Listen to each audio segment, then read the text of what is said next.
This is Brunch, Blaze, and Babble, where we eat, elevate, and talk about media trends from the past, the present, and the future from a Black perspective. I'm your host, Roger Turner. And I'm your host, Alexis Bertrand. So sit back, spark up, and let's get into it. Hey, Alexis. Psych, Alexis isn't here.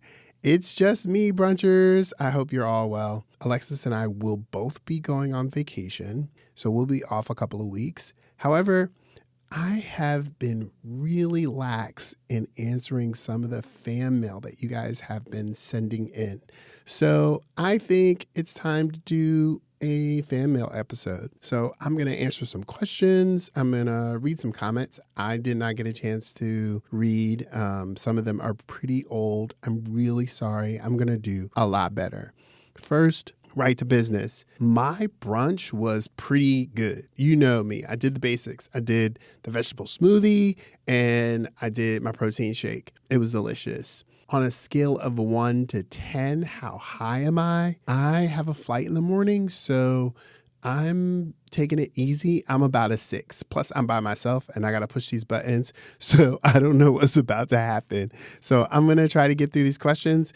I think when we introduced the send the text option, we didn't ask you guys to type your name at the end of them. So I don't have any of your names. So I apologize for that. And in the future, if you guys send us a text, remember at the end of every episode in the message section, there'll be a clickable line that says send us a text. And it'll send you right to your text messages if you're on your phone, and regular text messaging fees apply. So here we go.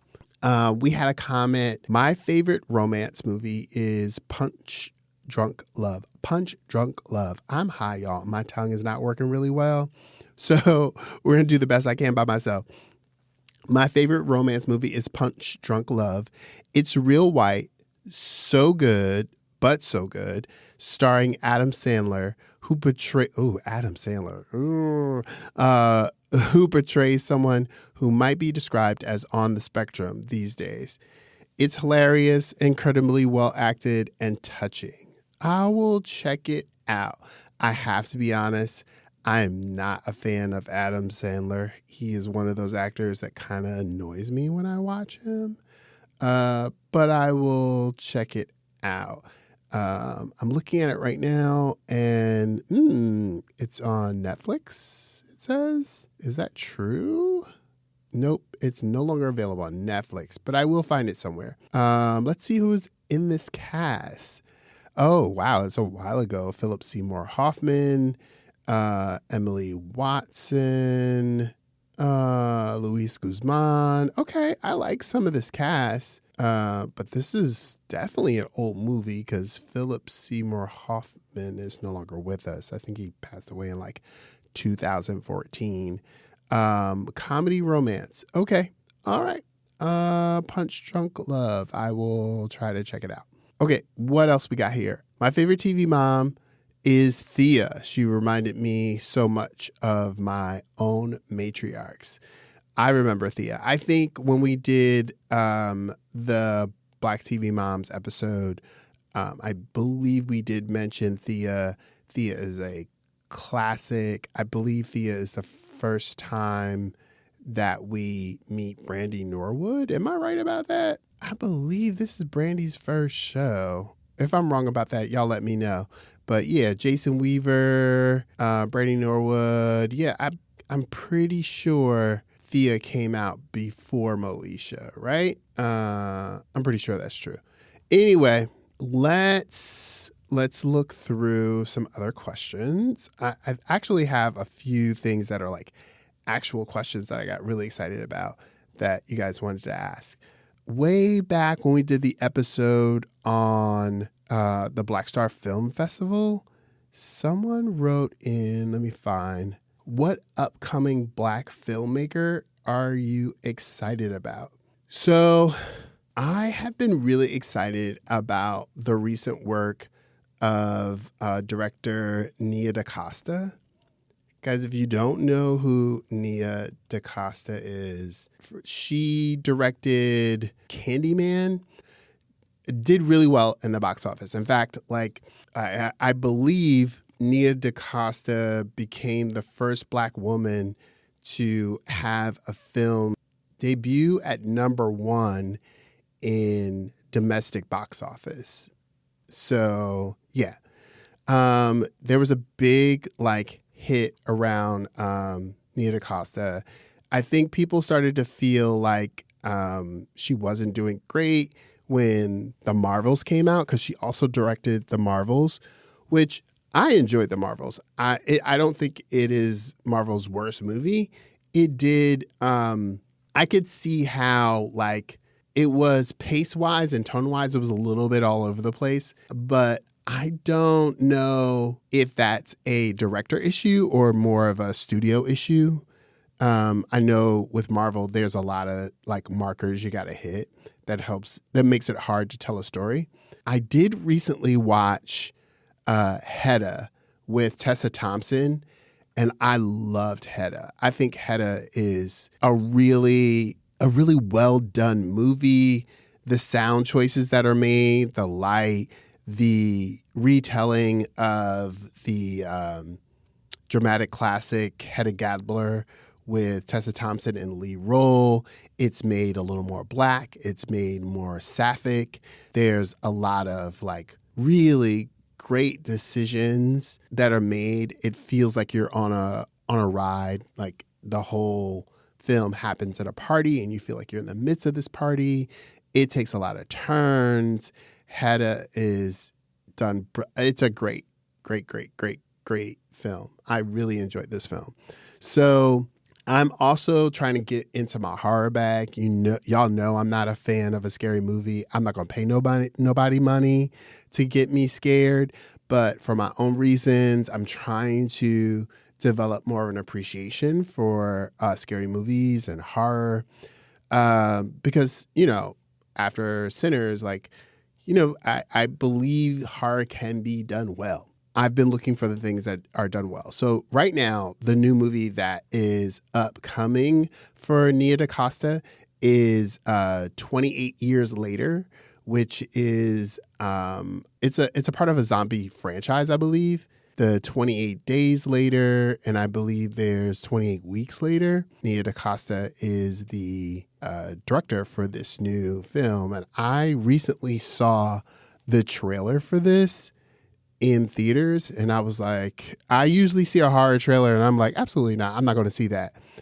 However, I was immediately entranced as soon as I started watching it.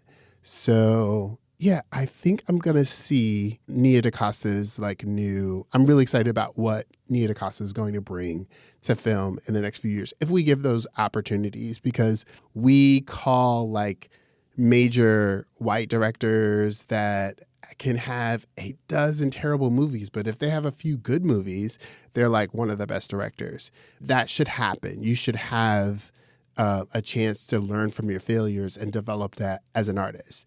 And I don't believe we give Black filmmakers those opportunities, and we especially don't give Black female filmmakers that opportunity.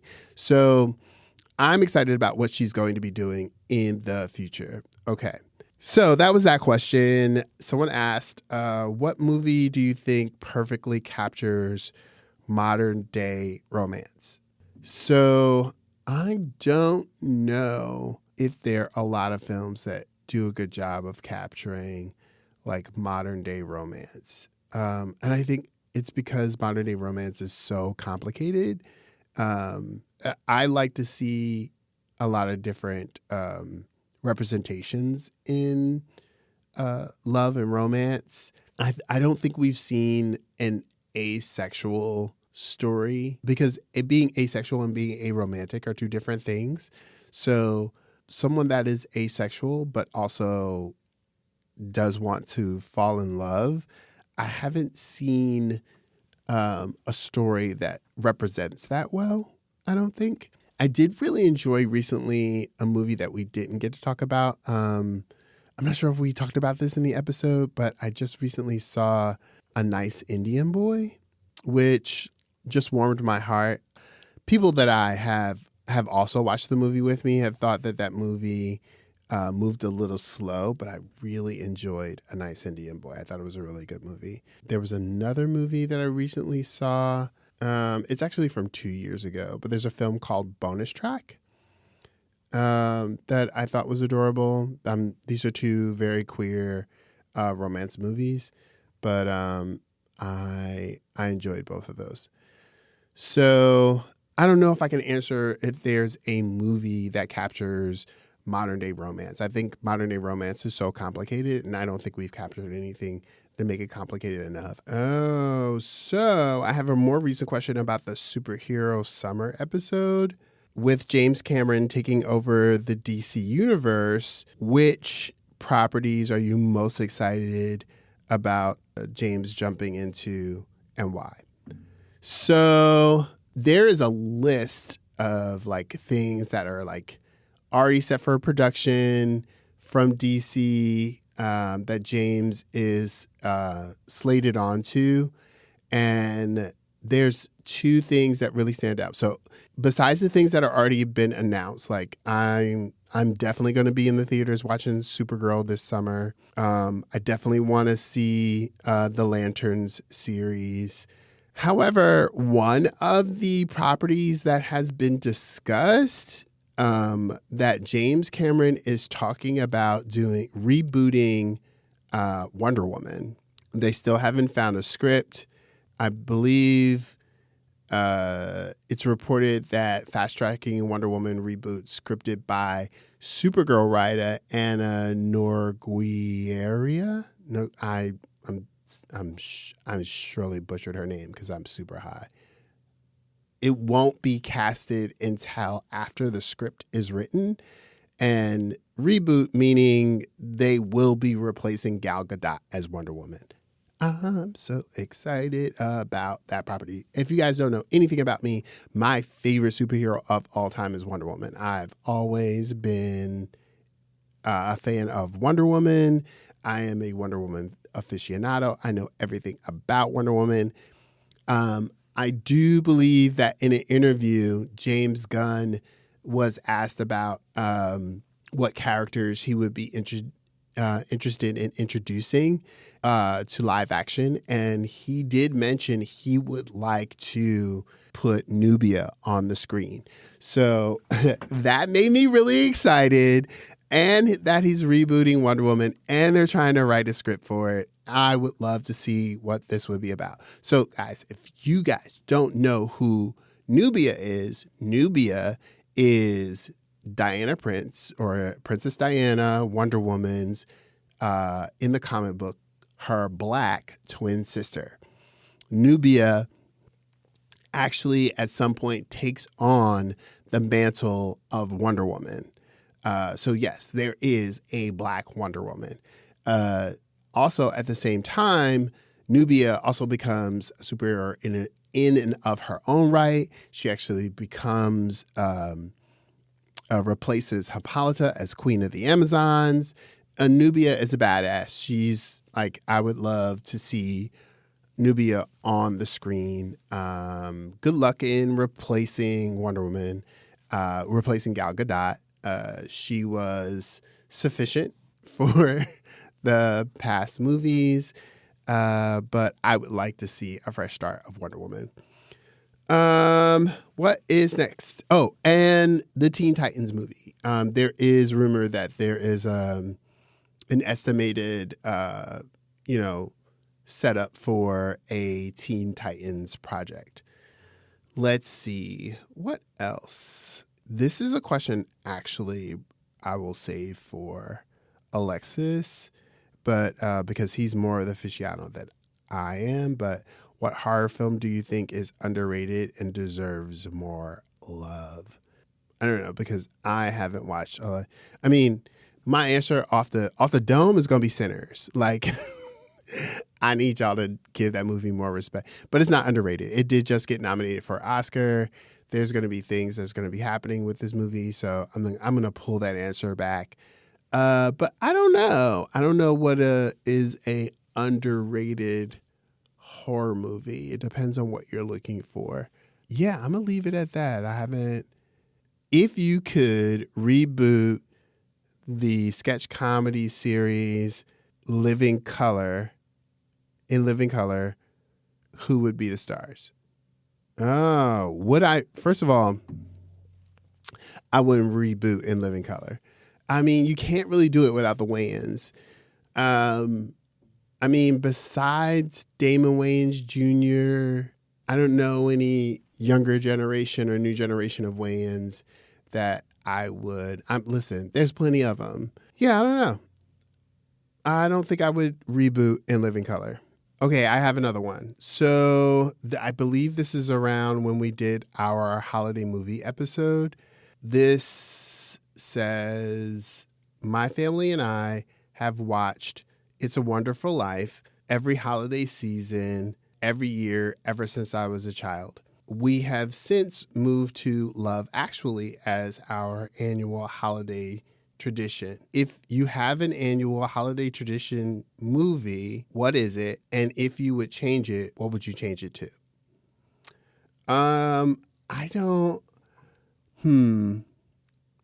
We watched a lot of holiday movies growing up when I was a kid.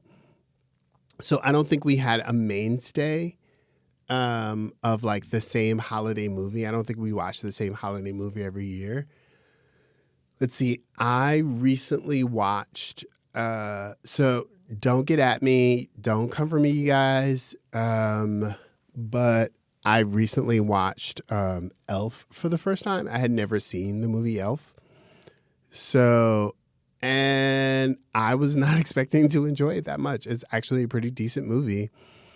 I don't know if I would make Elf my new traditional movie. I think, I don't know. Like, because we also do Preacher's Wife. I've done that a couple of times. I do love, I don't know, because first of all, my husband and I don't really do holiday season that much. And I'm more of the holiday movie person than he is. So I don't know if we're going to have a traditional holiday movie. If I could get him to watch a holiday movie every year, I think I would keep watching Single All the Way. I think it's actually a cute little favorite of mine. Until something else comes along that really holds my attention. But yeah, I don't have an annual tradition, and I don't know if there's something that's going to inspire one for me and my family. Okay, so I want to move on to some like ideas that I've been like jumping around with, and that I hope you guys get to hear these future episodes that we're going to do. We are talking about doing an episode on movies and films that are inspired by video games, board games, or gaming culture. So you guys can look forward to that. So if you guys have any ideas, you can send us a message on Instagram, or you can send us through our fan mail, through our website, by texting us on any of the information packages on any of the episodes. You can also find us on TikTok and Instagram. So do that. You can also email me, Roger, ROGER .T @brunchblazeandbabble.com. All of those letters are all spelled out. Okay. I would like to ask you guys some questions. So I would like to know, what classic television series would you like to reboot, and who would you recast in it? I would also like to know from you guys, like, what do you want us to talk about? Is there a music topic that you've been burning with? We're trying to stay away from pop culture stories, because it's hard for our recording schedule to keep up with the news rollout that's happening. I'm excited about what's going to happen at the Oscars. We will have an Oscars episode coming up. So we are going to be talking about some of that stuff. Oh, I do owe you guys an update about a story when we did the female-led television shows. We talked about, I pronounced her name wrong. I said Ina Ray Hutton. Her name is Ina Ray Hutton. We talked about Ina Ray Hutton, who was a big band leader in the 1930s and had an all-female show, television show, in the 1950s. So there was a question in some of the articles that I had read. It read that two of the articles had said that Ina Ray Hutton had gotten an Emmy. So I did some research and I could not find Ina Ray Hutton's Emmy. And I did get information from an article writer, an author of the article, that the article happened so long ago that the writer did not remember where that information had come from and did not verify from the Academy whether the Emmy had happened. What I did verify is that Ina Ray Hutton was nominated for an Emmy. She did not win an Emmy, but we don't know if she won an Emmy. There is no evidence that she won an Emmy, but the Academy does have a record of her winning a local LA Emmy.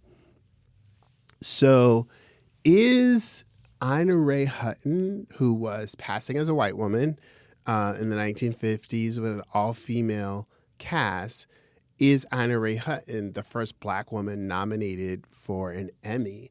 And, is that what we want to say about, Ina Ray Hutton, knowing our history, even though, that's another topic and another story. I would like to talk to more of her, but I am working on talking to some more experts that know more about her story. So I just want to give you guys an update that we did find out that she was nominated for an Emmy. Yeah, so those are all the updates that I have. We will be coming back in a couple of weeks. I hope you enjoyed this update. I had some fun. I would love to hear your responses. Don't forget to email me at roger.t@brunchblazeandbabble.com. I want you to know that you are enough just as you are. Thanks for listening. Bye.